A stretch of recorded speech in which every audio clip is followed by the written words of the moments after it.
At 3:07 a.m., I woke up to a sound that didn't belong in a quiet suburban neighborhood, a high-pitched mechanical scream ripping through the dark like an animal in pain.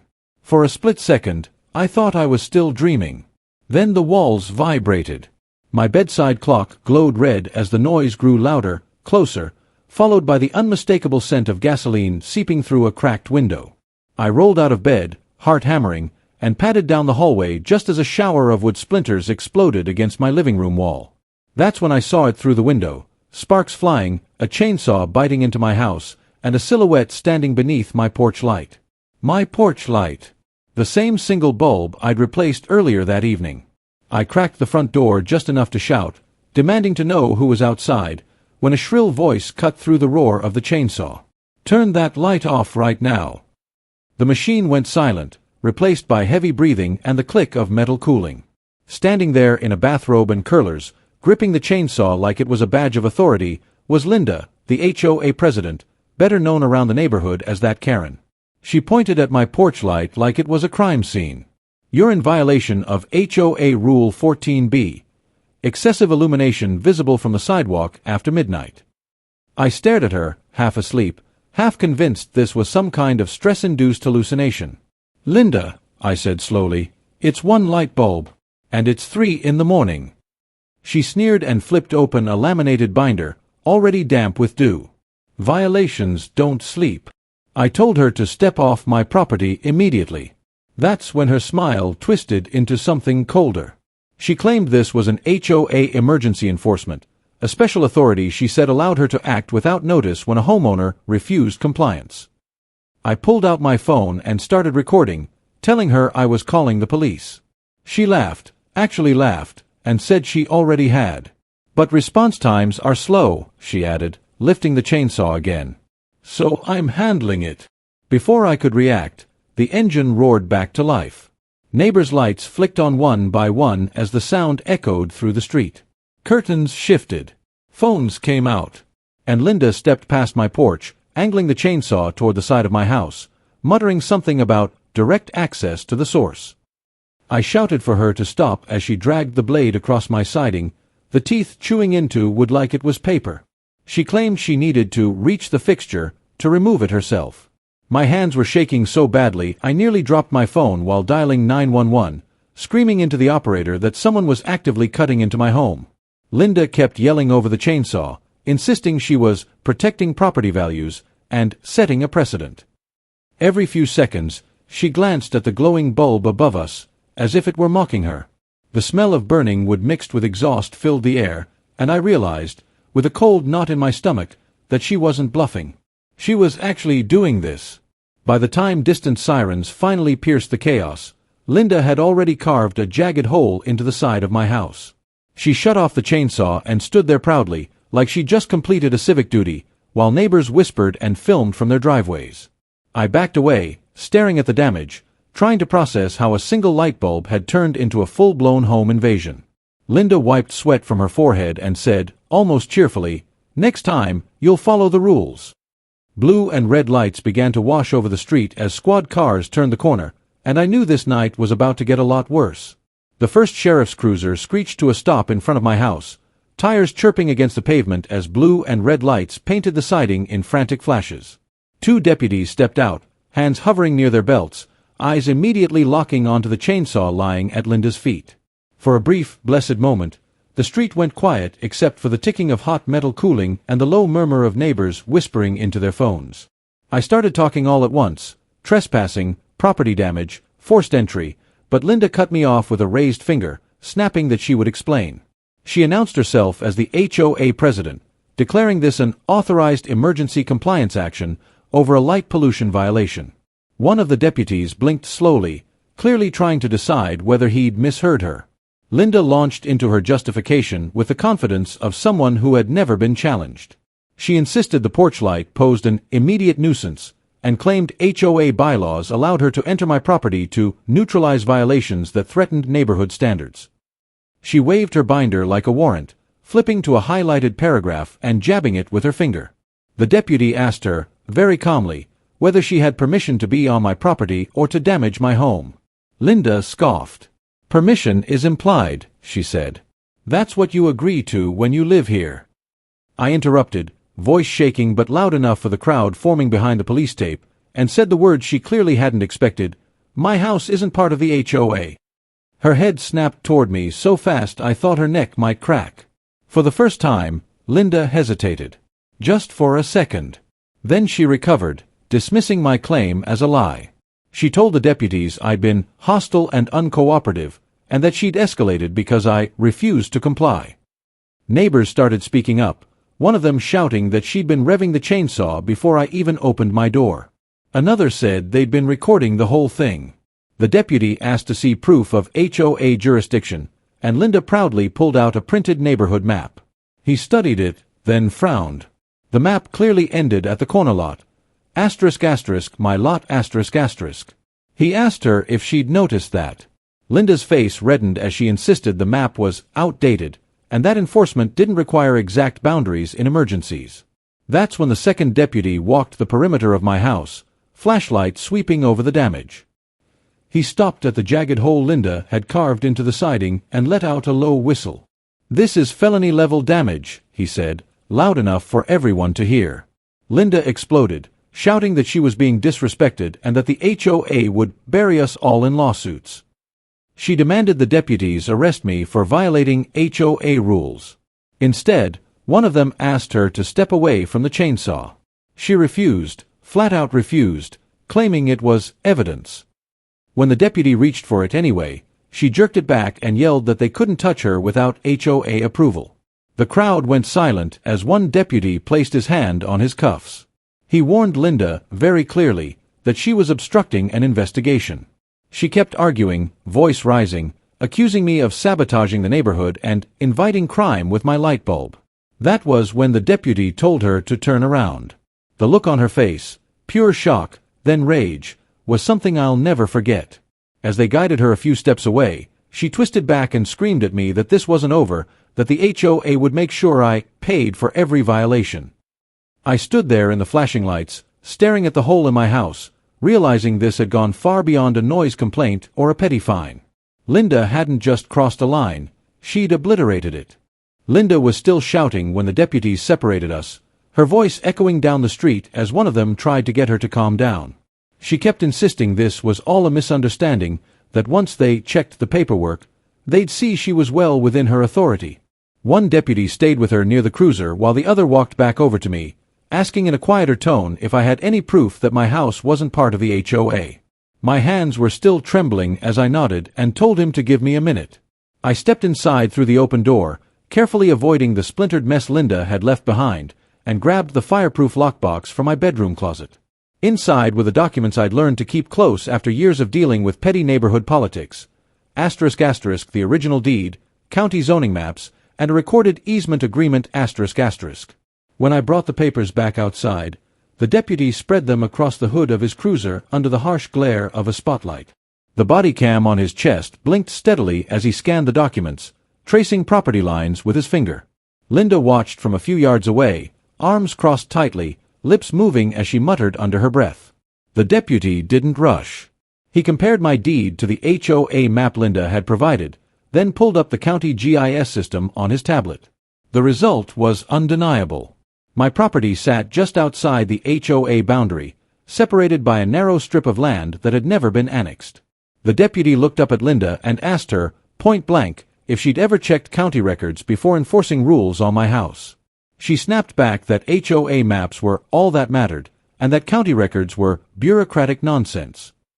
That answer didn't help her. The deputy explained, patiently, almost painfully so, that county records were the only thing that mattered when it came to property jurisdiction. He pointed out that not only had Linda trespassed, she'd done so without any legal authority whatsoever. Linda's voice started to waver as she claimed she'd been told my house was included and that she was just doing her job. That's when the other deputy chimed in, noting that several neighbors had already shown them videos of Linda revving the chainsaw and announcing she was making an example. On the body cam, her earlier words played back clearly, **, if I let one person break the rules, everyone will. The sound of her own voice seemed to drain the color from her face. The deputies stepped aside to confer, leaving Linda pacing near the cruiser, her confidence visibly cracking. A few minutes later, they returned and informed her that she was being detained for criminal mischief, trespassing, and reckless endangerment. Linda erupted, screaming that this was harassment and that the HOA's lawyer would destroy them all. She demanded to call the board, the management company, anyone who would listen. One deputy calmly told her she could make phone calls at the station. As they placed her in the back of the cruiser, she leaned forward and locked eyes with me, hissing that I'd ruined everything over a stupid light bulb. I didn't respond. I just held up the deed, still open to the page with my property lines outlined in bold ink. As the cruiser pulled away, the street slowly returned to an uneasy quiet. Neighbors approached, some apologizing for not speaking up sooner, others shaking their heads in disbelief. One of the deputies stayed behind to take photographs and measurements of the damage, explaining that my documents, and Linda's own recorded statements, made the case open and shut. Standing there in the cool night air, staring at the hole in my house, it finally sank in how close this had come to being brushed off as a civil HOA matter. Instead, the truth was on record, preserved in body cam footage and county files. The light bulb hadn't exposed a violation, it had exposed a tyrant. By sunrise, the entire neighborhood knew what had happened. Videos of Linda wielding the chainsaw had already spread through group chats and social media, and by mid-morning my phone was buzzing with messages from people I barely knew. Some were apologetic, others furious, mostly at the HOA board for letting things spiral this far. The management company sent out a stiff, carefully worded email claiming they were reviewing an incident involving a board member, but the damage was done. News vans started circling by the afternoon, their cameras lingering on the plywood hastily screwed over the hole in my house. All of it, every headline, every whispered conversation, came back to the same absurd truth. This chaos started over a single light bulb. The HOA board called an emergency meeting that evening at the clubhouse, and for the first time since I'd lived there, they invited the entire neighborhood. The room was packed, tension thick enough to taste. Linda's chair at the front sat empty, a stark reminder of how quickly power could vanish. Board members spoke in clipped, nervous tones, insisting they had no prior knowledge of Linda's actions. One of them claimed she'd been acting independently, another suggested she'd misunderstood the bylaws. That excuse didn't last long. A neighbor stood up and read aloud emails where Linda had bragged about strict enforcement and warned that she'd do whatever it takes to keep the neighborhood in line.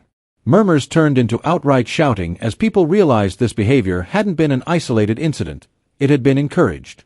Then the insurance representative spoke, and the room fell silent. The HOA's policy, she explained, did not cover intentional criminal acts. Chainsawing into a house at 3 a.m. qualified. Any damages, legal fees, or settlements would come directly out of HOA funds, or from Linda personally. Faces drained of color around the room as the board members began to understand the scale of the fallout. Someone asked if the HOA could just distance itself from Linda. The representative shook her head. Linda had been acting in her official capacity, citing HOA authority. The HOA was exposed, and there was no easy escape. A few people stood up and walked out, muttering about selling their homes before fees skyrocketed. Within 48 hours, Linda was officially removed as HOA president. The board announced it in another email, this one far less polished, acknowledging serious lapses in judgment and potential legal liability. That didn't stop the calls from lawyers. Homeowners demanded audits, emergency votes, and copies of every bylaw Linda had ever enforced. The management company quietly terminated its contract, citing irreconcilable differences, leaving the HOA scrambling to manage itself. What had once been an organization obsessed with order and control was now unraveling under the weight of its own arrogance. The irony wasn't lost on anyone. As for me, I met with an attorney the following week, walking him through the damage and handing over copies of the body cam footage and my deed. He didn't hesitate. He told me I had a strong case not just against Linda, but against the HOA for negligent oversight and abuse of authority. Driving home from his office, I passed the clubhouse and saw the lights off, the parking lot empty, a meeting cancelled sign taped to the door. It felt symbolic. The HOA that had once claimed absolute power over the neighborhood was collapsing in on itself. And as I looked at the patched-up side of my house, I knew the reckoning wasn't over yet. It was just waiting for its final chapter. The court date arrived faster than I expected, And by then the story had taken on a life of its own. Local news outlets packed the gallery, replaying grainy clips of Linda's chainsaw rampage as commentators shook their heads in disbelief. When Linda was led in, she looked nothing like the confident HOA president who'd barked orders for my driveway. Her shoulders were slumped, her eyes darting nervously as she avoided looking at anyone in the room. The judge wasted no time. He asked one simple question to start: "On what authority did you enter this man's home?" Linda's attorney tried to frame it as an overzealous attempt to enforce community standards, but the judge cut him off, stating flatly that HOA bylaws do not supersede criminal law. My attorney laid out the evidence with brutal clarity. The body cam footage played on a large screen, capturing Linda's own words about making an example and her refusal to leave my property. The county deed and zoning maps were introduced next, highlighting, again, that my home had never been part of the HOA. Photos of the damage followed, each one drawing murmurs from the gallery as the judge studied the jagged hole and splintered framing. The insurance denial letter sealed it. The judge noted that Linda's actions weren't just misguided, they were intentional, reckless, and dangerous. By the time my attorney finished, there was no mystery left about how the night had spiraled so far out of control. The ruling was swift. Linda was found liable for criminal mischief and ordered to pay restitution for the full cost of repairs, including structural work, temporary housing, and legal fees. A permanent restraining order barred her from coming within 500 feet of my property. The HOA, as an entity, was also held financially responsible for failing to rein in a board member who had clearly abused her position.